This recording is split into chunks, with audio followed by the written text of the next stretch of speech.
이재명 정부 기초연금 전면 손봅니다. 65세 이상에겐 희소식입니다. 혹시 이런 얘기 들어보셨습니까? 부부가 함께 살면 기초연금이 깎인다. 노후에도 일하면 연금이 줄어든다. 그동안 시니어 여러분이 받아온 연금 제도는 정말 이해하기 힘들고 억울하다고 느껴지셨을 것입니다. 그런데 2025년 드디어 변화가 시작됐습니다. 이재명 정부가 출범한 이후 기초연금과 국민연금 그리고 노인복지 전반에 걸쳐 실제로 생활에서 느낄 수 있는 제도 변화들이 본격 추진되고 있습니다. 그냥 말로만 하는 공약이 아닙니다. 감액률 축소, 연금 보장, 의료 간병비 지원 확대까지 지금부터 하나하나 현실이 되어가고 있습니다. 특히 오늘 영상에서는 기초연금 감액 폐지, 일하는 노인 국민연금 감액 폐지, 실제 받는 연금 증가, 생활비 지원과 주거건강 정책까지 이 모든 변화의 핵심을 자세히 정리해 드리겠습니다. 어르신 본인은 물론이고 부모님을 모시는 자녀분들도 지금 꼭 확인하셔야 합니다. 지금 구독과 좋아요, 알림 설정까지 해 두시면 앞으로 바뀌는 연금 제도도 놓치지 않고 받아보실 수 있습니다. 그럼 본격적으로 시작하겠습니다. 기초연금 개편 핵심 정리. 기초연금의 가장 큰 변화는 바로 부부감액 제도가 단계적으로 없어진다는 것입니다. 지금까지는 부부가 모두 기초연금을 받을 경우 각자의 연금에서 20%씩 깎여서 나왔습니다. 예를 들어서 혼자 사는 분은 월 33만 4천 원을 받지만 부부는 각각 26만 7,200원 밖에 못 받았습니다. 합치면 53만 4,400원, 원래 받을 수 있는 총액보다 무려 13만 3,600원이나 적게 받는 것이었습니다. 그러니까 함께 산다는 이유만으로 부부는 매달 연금이 깎이는 말도 안 되는 제도였던 것입니다. 이런 제도 때문에 계속 논란이 있었습니다. 같은 집에 안 사는 부모와 자식은 각자 전액을 다 받는데 똑같은 조건의 부부는 감액 대상이 되니까 결혼한 부부만 손해보는 이상한 구조였던 것입니다. 심지어 위장 이혼까지 하는 분들도 생겨났습니다. 이재명 정부는 이런 말도 안 되는 문제를 해결하기 위해 부부 감액 제도를 단계적으로 줄이고 아예 없애겠다고 약속했고 지금도 이 방향으로 정책을 밀고 있습니다. 다만 2025년 6월 현재 감액률이 실제로 얼마나 줄었는지 구체적인 감액률이나 언제 시행되는지는 아직 정식 발표가 안 됐습니다. 실제로 시행하려면 법도 바꿔야 하고 예산도 확보해야 하니까 계속 지켜봐야 할 것 같습니다. 이 정책이 제대로 되면 부부가 월 최대 66만 원 이상을 함께 받을 수 있게 되니까 노후 생활이 조금이나마 나아질 것입니다. 공평하게 받을 수 있고 실제 생활비도 늘어나는 정말 중요한 변화입니다. 일하는 노인 국민연금 감액 폐지. 두 번째로 중요한 변화는 일하는 노인들을 위한 국민연금 감액 제도가 없어진다는 것입니다. 지금까지는 일정 금액 이상을 벌면 국민연금을 깎아서 줬습니다. 돈 벌면 연금이 줄어든다 이런 말도 안 되는 일이 실제로 있었던 것입니다. 많게는 최대 50%까지 깎이니까 노후에 일하고 싶어도 오히려 손해보는 이상한 상황이었습니다. 그런데 이재명 정부는 이런 제도를 확실히 고치겠다고 했습니다. 2025년 6월 현재 국민연금 감액 제도를 없애는 방향으로 강력하게 추진하고 있고 관련 법안도 국회에 올라가 있습니다. 아직 완전히 없어진 건 아니지만 실현될 가능성이 높아 보입니다. 그러니까 이제는 일정 소득이 있어도 국민연금은 그냥 100% 다 받는 것입니다. 실제 예를 들면 월급 180만 원을 받는 어르신이 국민연금 85만 원을 그대로 다 받을 수 있게 된 것입니다. 이건 그냥 제도만 바꾸는 게 아닙니다. 노후에도 일하고 싶은 분들이 손해 안 보고 일할 수 있게 해주는 것이고 어르신들이 일할 의욕도 높이고 가난한 노후를 줄이겠다는 생각이 담긴 정책입니다. 이 제도는 전 정부에서도 추진하던 건데 이재명 정부 들어서 확실히 결정하고 언제 시행할지도 명확하게 실행 단계에 들어간 것이라 현장에서 느끼는 체감은 훨씬 커졌습니다. 결론적으로 이제는 연금 깎일까봐 일 못한다는 걱정은 안 해도 되는 시대가 온 것입니다. 노후에도 일할 수 있는 분들한테는 정말 좋은 소식입니다. 이재명 정부의 복지 정책은 연금만 건드리는 게 아닙니다.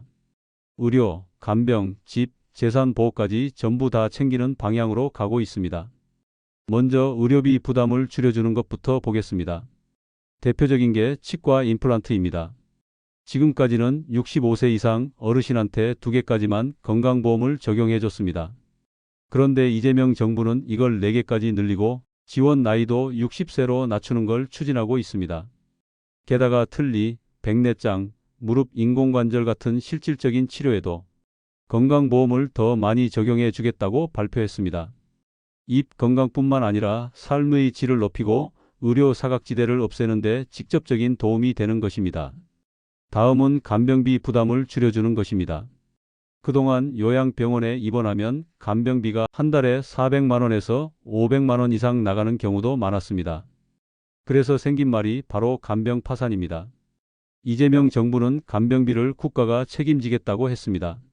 지금까지는 건강보험 적용이 제한적이었는데 앞으로는 지자체 예산까지 써서 간병비를 보조하는 방식으로 늘릴 계획입니다.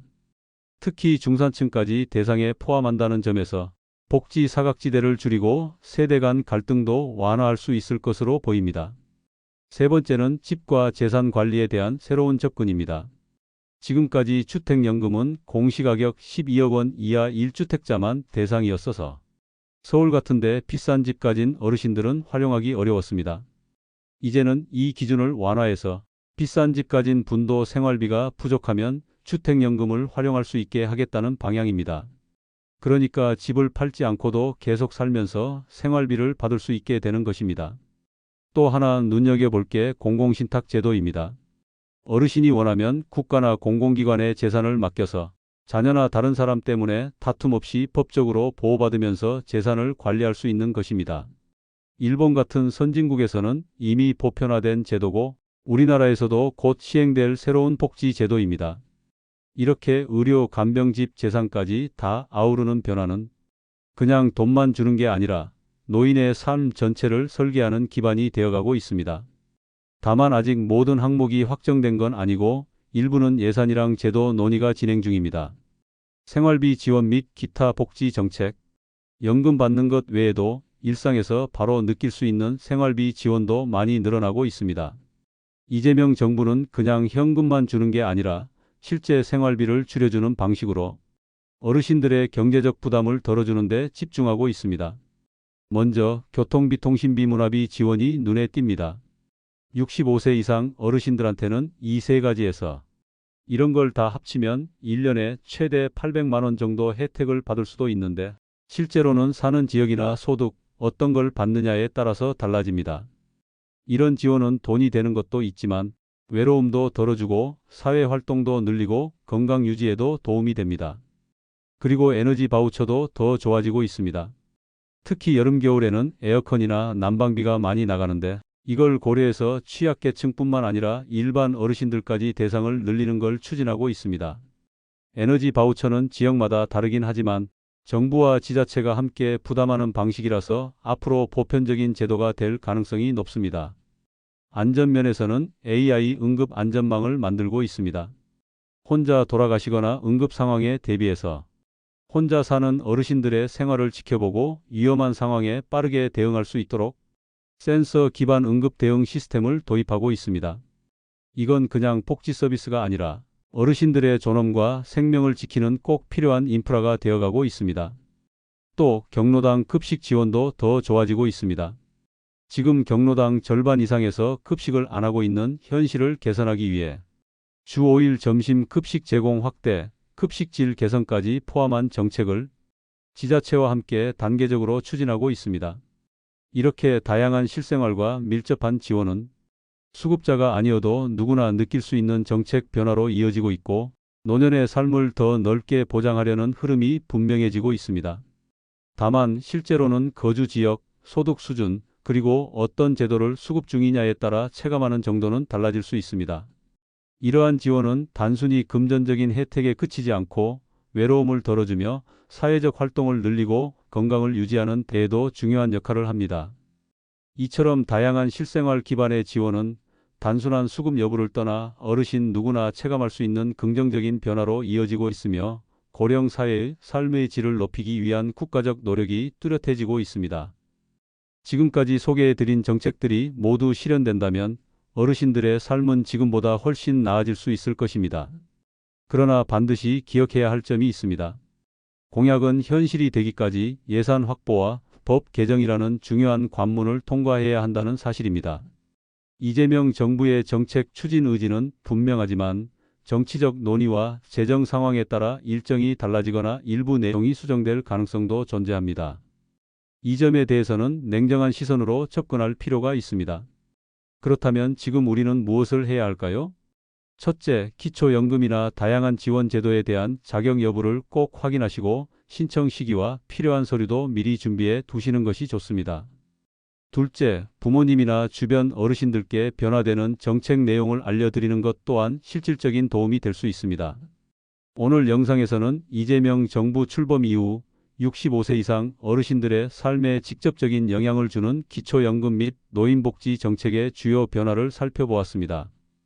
정리하자면 첫째, 부부감액 제도를 단계적으로 폐지하여 연금 수령의 형평성을 높였고, 둘째, 일하는 어르신의 국민연금 감액을 없애 경제적 자립 기반을 마련했으며, 셋째, 의료비 간병 비생활비 전반에 걸친 실질적 지원을 확대하고 있다는 점입니다.